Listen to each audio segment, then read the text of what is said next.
I always appreciate, my dad just giving me the opportunity, just being willing to pass the ball to me. That means something as a son when your dad's willing to pass the ball to you. So I really appreciate that.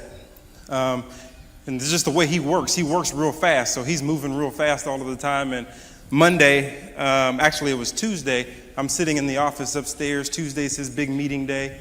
And he comes into the office and he's like, "Hey son, men's conference on Saturday, you're aware?" I said, "Yeah, of course I'm aware."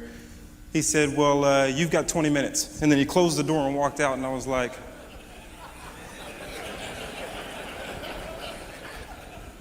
but that's how dad will do you. They throw you in that fire. But I appreciate that he's willing to do that. 2006, I'm with the San Diego Chargers in training camp.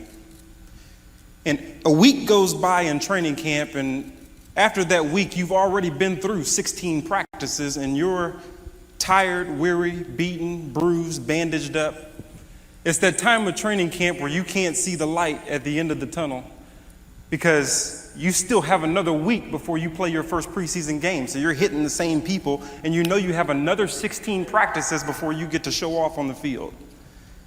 So we're kind of down, and that's the point of training camp where guys start talking about retirement and the whole deal. It's time for me to get out of here. But we also had one of the most motivating coaches of all time. And I remember one morning after a week went by, we were in meetings, 7 a.m. In training camp, you start at 6 a.m., you don't get back to your room till about 9 p.m. with 2 practices and meetings in the middle. But I remember this one early morning meeting. We were mumbling with each other, just kind of talking, and just kind of down and tired, just making it. And then the head coach enters the room. All goes quiet because the elephant has just entered the room. He goes by the name of Marty Schottenheimer, one of the greatest motivating coaches of all time, a genius. And this day he came into the meeting and he just began to pace up and down. For about 3 minutes, he just walked and he looked, and he had a grimace on his face, as to look right through us just to see what we were thinking. He was just kind of measuring us up. And he just stared and he paced, and he stared and he paced, and then he began to speak. He said, "Men, I did not just cast the net and hope that the good players that I need would fall into it to help me win a Super Bowl this season. You have been hand-selected, hand-picked, cherry-picked, chosen to be here by none other than myself. And I'm Marty Schottenheimer. I don't make mistakes with who I choose. You have been chosen for a specific position because you have a specific skill that I think will help us win a championship and get to our destiny in 2006. There's no better time than right now here with the San Diego Chargers.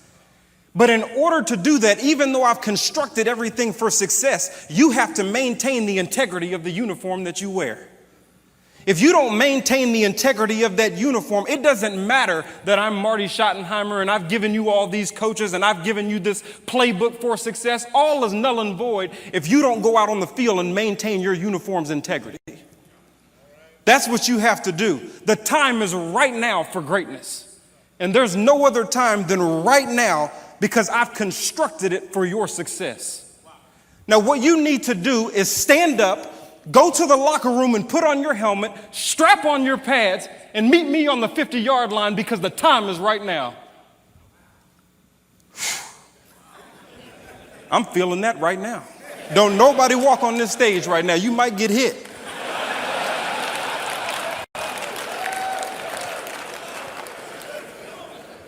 But one of the things that I thought about years later, that's a speech that you never forget.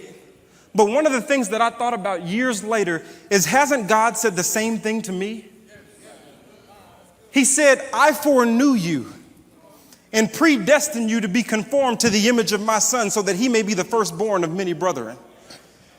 Those who have been predestined have also been called. Those who have been called have also been justified. Those who have been justified have also been glorified. So then what then can you say if God is for you? Who can be against you?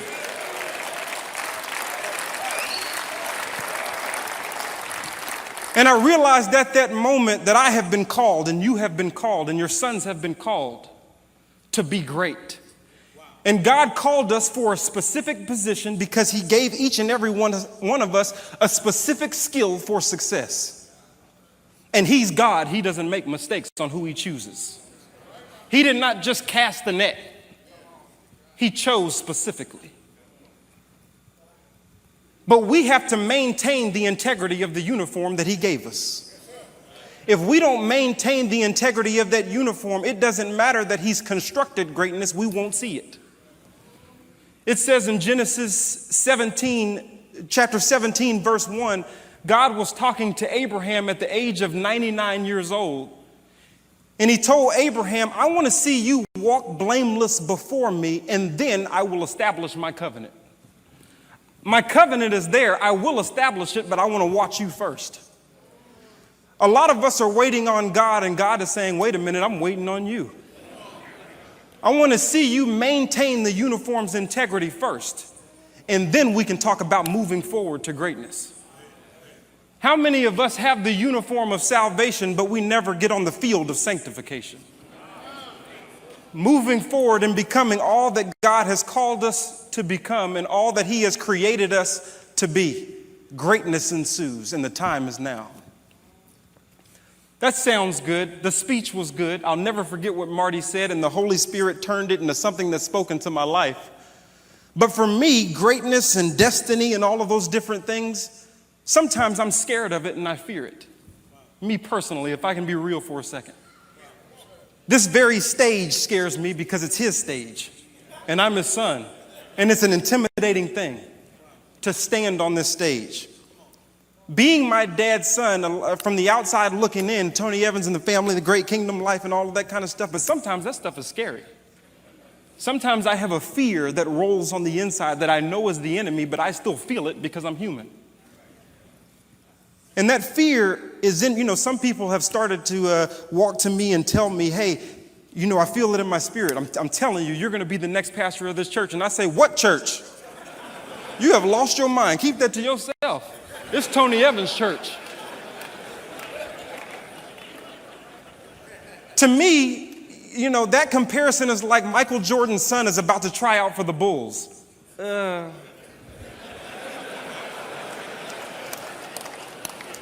doesn't quite work. It doesn't quite work. Some of the things that make Tony Evans great, some of those things I just don't have as a son. And it's scary because I watch him every day. But I can't force myself to have those things because I'm not him.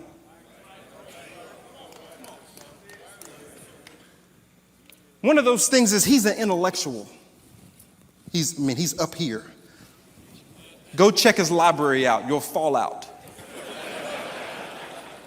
He reads a book a week, nonstop, a book a week from cover to cover. Next book.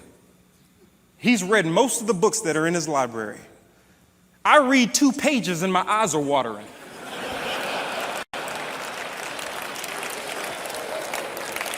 I don't have that. I'm not a formal learner. He's in meetings all day, making something out of nothing. On Tuesdays, he's in meetings from 9 a.m. to 9 p.m. all day, just meeting with people, staying attentive, going and going and going and going and going. I'm in a meeting 5 minutes and I'm thinking about Puff the Magic Dragon. I just don't have some of those same things that made him great, but the word of the Lord stays the same for me too. And that's what I have to believe through my fear. That the word of the Lord stays the same for every individual in this room, despite your fear and your past and all those other things that you may be dealing with. The word of the Lord is for you too. And it's something that we have to believe. Every day I just keep putting one foot out in front of the other. And when I look down sometimes, all I see is an abyss. I don't know what this foot is going to land on. But because I'm trying to walk in his will, it just seems like the Lord slides something solid for me to land on. It's called walking by faith. The assurance of things hoped for and the conviction of things not seen. Even through my fear. Sometimes God will allow you to walk on the very things that hold you in bondage to get to your destiny. And that's what I'm learning right now in my life as a son, as a 30-year-old who's still trying to figure it out and trying to stand on his word, knowing his word because you were fed it every night for dinner. But truly being able to apply the word in spite of your feelings. We're going to leave here today as kingdom men feeling it and ready to apply it. But you know the time has come for you to apply it when you feel like not applying it. That's the time when the game has begun. One of my favorite movies is X-Men. One of my favorite characters in X-Men is a character by the name of Magneto. I like villains. He could take metal and manipulate it and do whatever he wants with it, but in this one movie, he was in a jail cell that was hovering over nothingness because he can float and do all these other things. And so they had him in a jail cell that was hovering over a deep, dark abyss.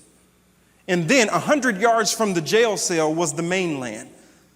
Well, one of his colleagues came to save him and tried to break him out and all of those different things, and he was able to open the door, but then he looked down and realized that if he took another step, he was going to fall.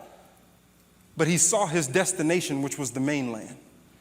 So what he did was take iron from the jail that was holding him captive and putting it underneath his feet, and he would step on it. And he would take more iron and step on it, and take more iron and step on it until he got to his destiny. He was using the very thing that held him captive to get to his destination.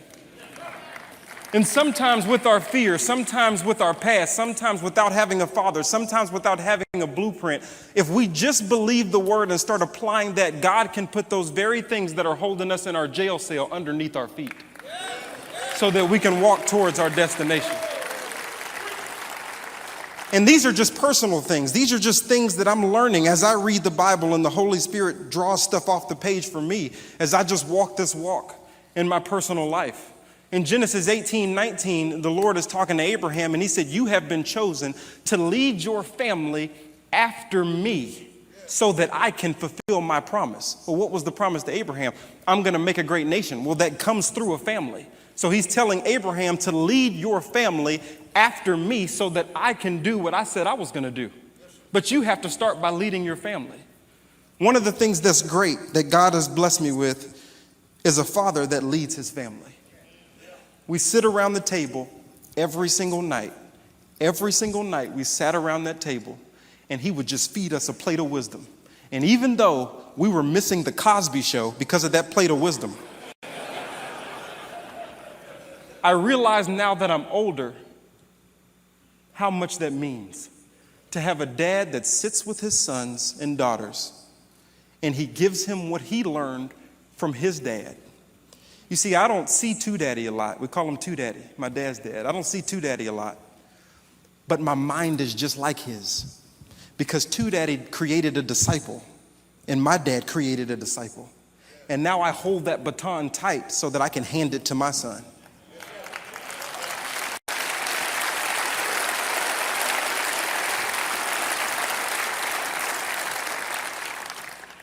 What Two Daddy had to do was pick it up off the ground, though, because he was the first.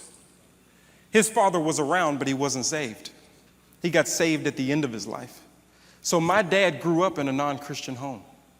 Two guys that I never met witnessed to Two Daddy that I'll never see. I don't know if they're here. I don't know if they're not alive anymore. I don't know where they are. But those two guys that I never knew and never will know, those kingdom men that witnessed to my father, I wish they could see what doing one thing that God tells you to do, how that can change the course of generations.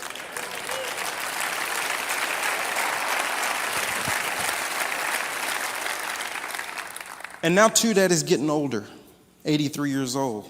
It's hard for me to see him walk with a cane now and not get around the same as I've always been able to see.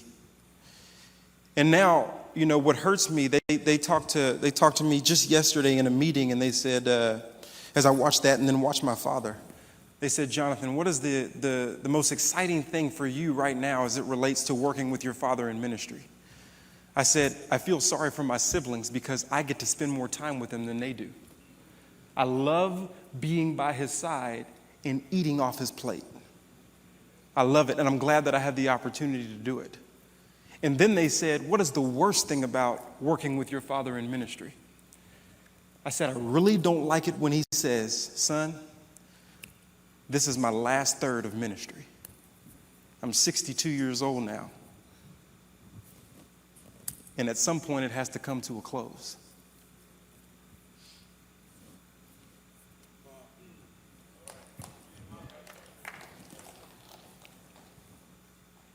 And then that's when the Holy Spirit told me, it's not coming to a close because you bear his name and you're just getting started.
Those who he foreknew, he also predestined to be conformed to the image of his Son, so that he may be the firstborn of many brethren. Those that he predestined, he also called. Those that he called, he also justified. And those that he justified, he also glorified. So what then can you say? If God is for you, who can be against you?